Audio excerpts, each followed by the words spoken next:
नमस्कार, मैं राहुल ओझा आपके साथ। पश्चिम बंगाल विधानसभा चुनाव के नतीजे 4 मई को आएंगे। उससे पहले धुकधुकी बढ़ती जा रही है। नतीजों से पहले पश्चिम बंगाल चुनाव को लेकर भविष्यवाणियों का दौर जारी है। कभी किसी में बीजेपी को बढ़त है तो किसी में ममता बनर्जी की टीएमसी को।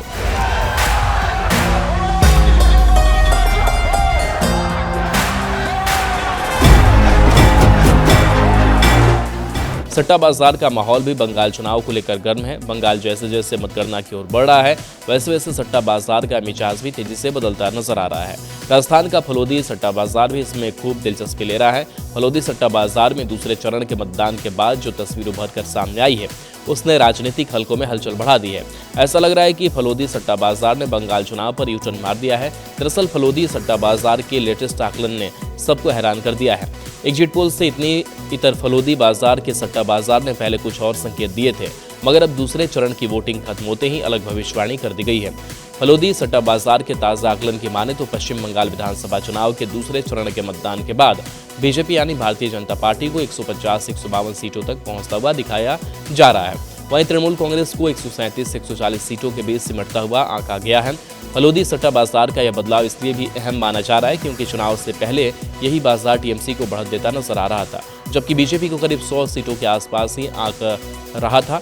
बंगाल की हाई प्रोफाइल भवानीपुर सीट, जहां से ममता बनर्जी और शुवेंदु अधिकारी चुनावी मैदान में है, वहां भी सट्टा बाजार का रुख बदला हुआ दिख रहा है। ममता बनर्जी के भाव 20 से 25 पैसे से बढ़कर 50 पैसे तक पहुंच गए हैं, जो बाजार की नज़र में उनकी स्थिति पहले से कमजोर होने का संकेत माना जा रहा है। हालांकि चुनाव से पहले टीएमसी को फलोदी सट्टा बाजार बढ़त दिखा रहा था, वहीं भारतीय जनता पार्टी को मात्र 100 सीट देने वाला सट्टा बाजार दूसरे चरण के मतदान के बाद पूर्ण बहुमत के साथ 150 से अधिक सीटों पर लाकर खड़ा कर दिया है। यह ग्राफ मतगणना की तारीख तक और भी ऊपर नीचे हो सकता है। हालांकि सर्वाधिक मतदान सत्ता के खिलाफ माना जाता है। हालांकि यह भी सच है कि मतगणना से पहले सट्टा बाजार में उतार चढ़ाव आम बात है और अंतिम नतीजे तक यह ग्राफ कई बार बदल सकता है। अगर बाकी राज्यों की बात करें तो असम में बीजेपी और उसके सहयोगी दलों को 98 से 100 सीटों के आसपास दिखाया जा रहा है, जबकि कांग्रेस से 24 से 26 सीटों पर सिमटती नजर आ रही है। तमिलनाडु में सट्टा बाजार एनडीए को करीब 100 सीटें और इंडिया गठबंधन को 140 सीटों के आसपास बढ़त दिखा रहा है। वहीं केरल चुनाव को लेकर भी बाजार का रुख यूडीएफ की मजबूती के साथ 80 सीटें और एलडीएफ को 60 सीटों पर बाजार सेशन दिया जा रहा है। लेकिन जैसे जैसे चुनावी प्रक्रिया आगे बढ़ेगी, इन आंकड़ों में भी बदलाव देखने को मिल सकता है।